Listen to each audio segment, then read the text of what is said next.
up, Jack. Come inside. Stick with me. Just be very careful. Right, come around the corner here. Yeah, that's it. So we don't want to get run over, do we?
Isn't it?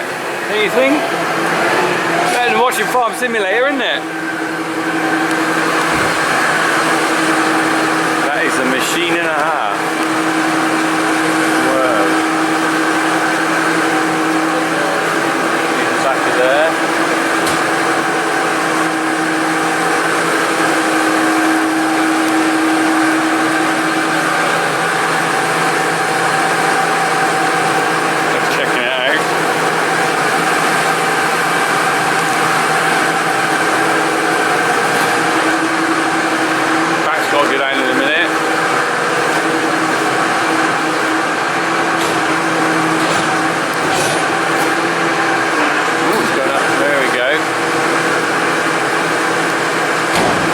Don't need to get out of the tractor for anything. And he's off. He's off. Off to get another load. Right, let's have a look at this then, shall we? You could tell by the colour. It's like the darker stuff is like. So this is, well, yesterday's, I suppose. Yesterday's. So what they'll do is this. More dry, and then this. This is like hotter. This is like. Yeah. So what are you going to do now, Andy? A moisture test. This is. Oh, I'm following you around the Manitou. This will be interesting. This is something that I would know nothing about. So you're testing this for moisture. How important is this? Tell me, what's the situation with this? The thing is, there is limitations which you've actually got. Right. The highest moisture which would be accepted in respect of anything, whether it's any kind of cereal, is 15%. Right. Oilseed rape is 9%. Right. But obviously this is a cereal, like wheats, oats, barley, so you've got a 15% tolerance. If it's above 15%, why don't they like that? It will be rejected. Why is that? Is it because won't store, or they're paying for water? Probably it will, probably it won't. You know, I mean, I think if it's conditioned properly, it will sort of store. But what is, I think a lot of it is probably a little bit of penny pinching on weights. Well, yeah, because you're paying for for water, aren't you? There is also a degree of the higher the moisture, the more chance of you actually got it. A chance of it actually causing a little bit of heat binding together. Oh, right. Which then you cause your mycotoxins, which are very, very poisonous and dangerous to the, well, not only to us, but if you're doing feeds things for animals as well. Yeah. So it's got to be, it'll either be rejected, or some companies would turn around and say, we'll send it off to be dried, so it comes up below 15%, and it's they hit you per ton, cost, so much percentage, whatever it is the case may be, or they will accept it, but you will also be knocked on price as well. So to try and get it right. So I did a moisture test this morning, 8:30 this morning, because the weather was really hot, and it was 16.1. We decided to have an early breakfast. Yeah. And then we thought we'd have an early breakfast, and then we'd have let the sun get on it, lose that 1%, and then basically wow, look at have this. a go from there on. So you set it for the type of... I've set it for the commodity Set you for can see for barley. barley. Okay. What I need to do now is And fill send that your way. I'll just take Little hopper. God, this is clever bit of kit, isn't it? what I need to do. Blimey. I'm expecting a little bit over the top for the Right. ground because where he went through on some of the tram lines, we had a lot of volunteers come through. Yeah. And volunteers are like secondaries on your seed. From, And yeah. they were still green. Careful, Jack. They were still green. Okay. This is fascinating for me because I've never seen this. So, no. I've got to go from 1 to 2. Let's see if I can see there what's happening. No, I've got a tick, so I got it right. What does that mean? Well, it means I've actually done it at the right speed. If I go too fast, a little Okay. hair comes up. Right. If I go too slow, a tortoise comes out. Oh, really? Yeah. So I got to do all again. So what happens back now? to 1. Back to 1. Follow what yeah. it says. Yeah, back to 1. Then it'll actually come back up and say go over to 3, and then we'll go back to 1, and then you wait for the result. I'm a little bit simple as there. You that. are. Well, I say £1,500 worth of Oh, simpleness. really? Oh, don't want to drop that then, do you? But I've got another tester, and it's a hand tester, which I take out on the field to actually give me. Right now, we just got to wait a few seconds You for just the got to result. wait for a result to come out. And what's your guess? Quick before it comes up. I'm going to say about 14.8. 13.7. 13.7. The reason that was absolutely perfect. That's a good result for you There's then. the bushel weight, which is 60.8. It's barley, so at the end of the day, not too bad. There's your temperature. That's out 32 degrees at the moment. That is out in the field. Is out it? in the field. Wow, yeah. that's hot, isn't it? I thought that'd have been fortunate. Like I said, we went through a green patch down there, which is a rule we would avoid and go through with the topper just to eliminate it because it won't do anything and never do anything here. So I'm quite surprised. Obviously, now the chances are, if I was to delve into it, I might find that little bit of a patch. Yeah. But 13.7. So you think now it's 16.1 at 8:30 this morning. Yeah, wow, We that's are dropped now. a lot. So hasn't it? we've dropped a massive So it just shows the percentage. timing of harvest is crucial, really, Absolutely, isn't it? but you take this now on Monday, Tuesday, when it's going to be 18, 19 degrees. Yeah. I could actually do a test at 16.1. And if it stayed at 18 and 19, you could pretty much bet on your life it might only drop down about 15.8. It only might just come 0.3. Yeah. So I'm happy with that now. So all I'm going to do now is just push that up and introduce that to the rest of the Right. crop. That's actually the seed, should I say? Yeah. And then basically go back and get another one. That is really interesting. I'm so glad you showed me that. It's Yeah, really interesting. yeah. And the main thing is the speed of it, how quick you can test it. Well, the other one You I've know? got on there is a hand tester, Yeah. where you go and have your rubber sample. But the thing is with this, you couldn't really take this to the field because you need such a quantity of it. Yeah. About half a kilo. But with that one there, it's so small, it's like a thimbleful. Right. And you crush it, you put it in, it gives you. Now, what I use that one for is it's about £300 or £400 worth. Even that was. We use that as a guide to start. Yeah, so you know where you're starting. We use that as a right. guide to try and say, well, look, let's have a go, bubble and the rest of it. But then I use this one as my Bible. This machine here is similar to wherever you send your commodity. They don't do the hand crushing. They will use something, obviously on probably a little bit bigger than this, but the same scale. Okay. Same scale. We send it away every year to be calibrated. Yeah. So it comes back with a receipt of calibration, which we need to have proof to our farmer short. So that everyone knows it's all then legit. we like, need to know, because at the of end course. of the day, we don't want a lorry load of this. When behind here, there's about 700 tonne a week, or 800 tonne a week just behind that barrier there. Right. So the last thing you want then is send a load of milling wheat up to Manchester or Liverpool, only to find out it's 15 point something, and they try to say it's rejected. Oh. Well, what a nightmare. That's a very bitter pill If to they swallow, reject, very costly. If they reject something, what happens then? Where's the load go? You can either divert it to a local dryer, like Chris Hill, someone like that, where he does it works with cereals, or they're trying to say, we'll send it back to you. Oh, Christ. Well, there you go. So What you, a cost you spend strong money on these, but these, to me, in my opinion, this is the last part of your job. Yeah. The field work is hard work all year, but this is the crucial part of your job to whether you're going to get, when it reaches its destination, whether it's going to pass or not. That's fascinating. Lots of people don't know that, but they'll say, this to me is my Bible. Yeah. This is my Bible. This tells me everything's pucker. You know what I mean? That's brilliant. Thank you, Andy. Yeah. No problem at all. If you want, I'll just stand, I'll push this up. Watch that, that'd be fantastic. Okay. Thank you. Okay. Well, just get the dust off here. There we go, loading up. Right, Jack, come here. Quick, out of the way. Right, it's just going to push this up.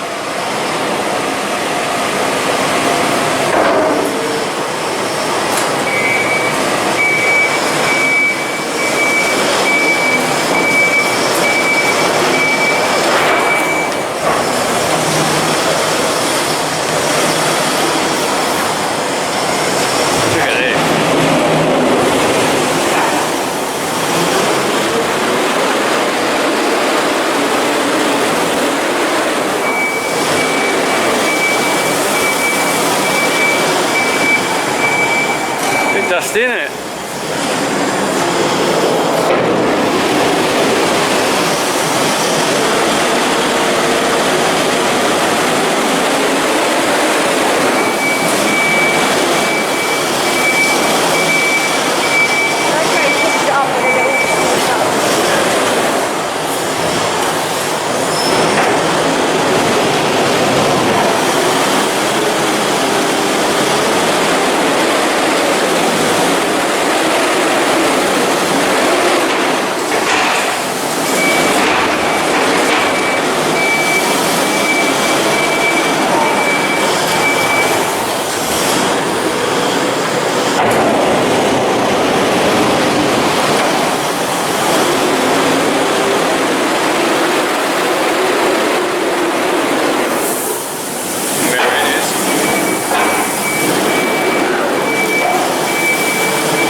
You brush that up.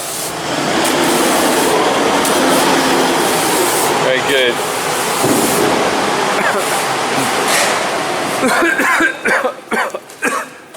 Dusty enough in here, isn't it? I'll put the main fans on in a minute. Yeah.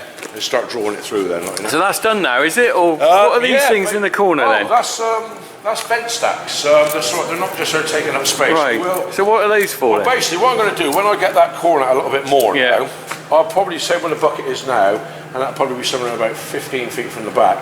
I'll put them about 20 feet of distance between them. Right. And then what they actually do then, they vent to condition the corn. Right, okay, so sort of a bit of an airflow through. It needs to breathe. Then later on, either today or tomorrow morning, then I'll run a series of cables, and I'll put motors on top of it. No way, really? Absolutely. Well, like an extractor fan or something. What they do, and they draw, and what they do, there's some they can have suck or blow, but what we do, we have suck. So they will pull the air through the crop, through the cereal, and then exhaust the heat from the top. Really? Now, I'll just keep have a them quick look. going for somewhere in the region of about 7 to 10 days on constant.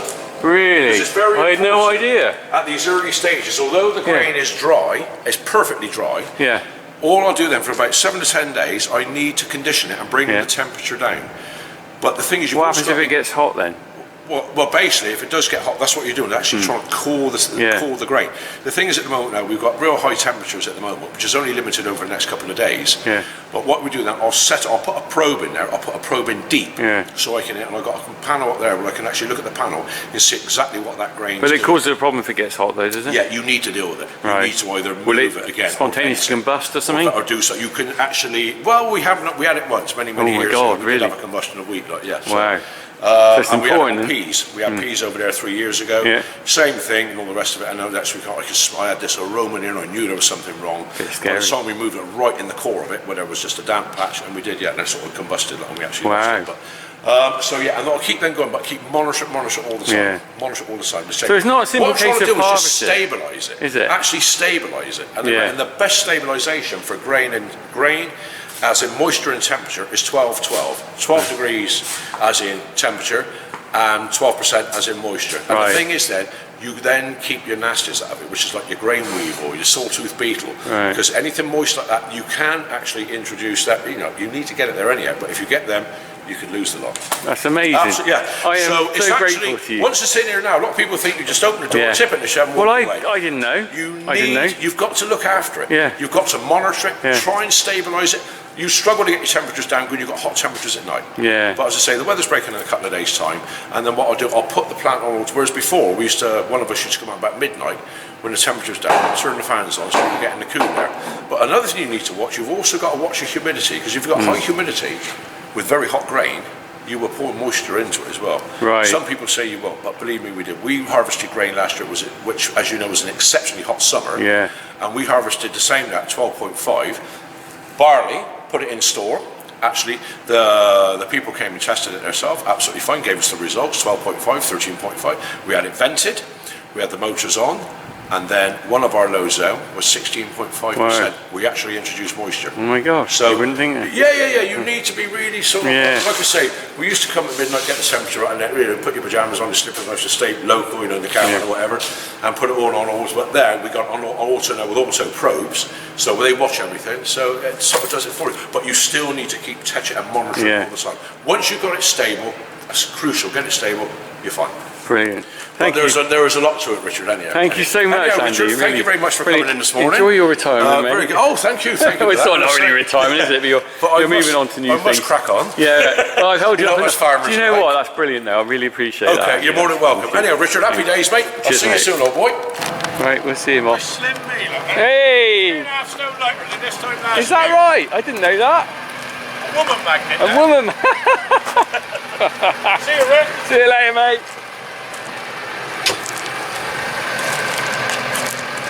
Right, we'll just see him go. Everyone loves to see these tractors go.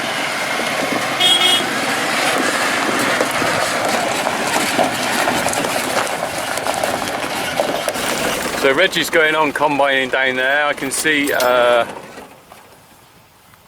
he is going through. Where is he? Oh, there he is. There is another trailer down there parked up waiting for him. The baler's going. I'm not going to go over and disturb them because it looks to me like they're having a few issues. There's a chap walking to the side of it. And they've had a few technical hitches, I think, this morning with the baling. And I don't think they're probably going to appreciate me filming it if it's all going wrong. So we'll leave them to it. What did you think about seeing that, Jack? Because it's completely different from what you normally see, isn't it? Good. Is it interesting? Yeah. What was the best bit? Probably in the combining. Combining, yeah, it was interesting there, wasn't it? Right, let's go back. That little machine thing on there.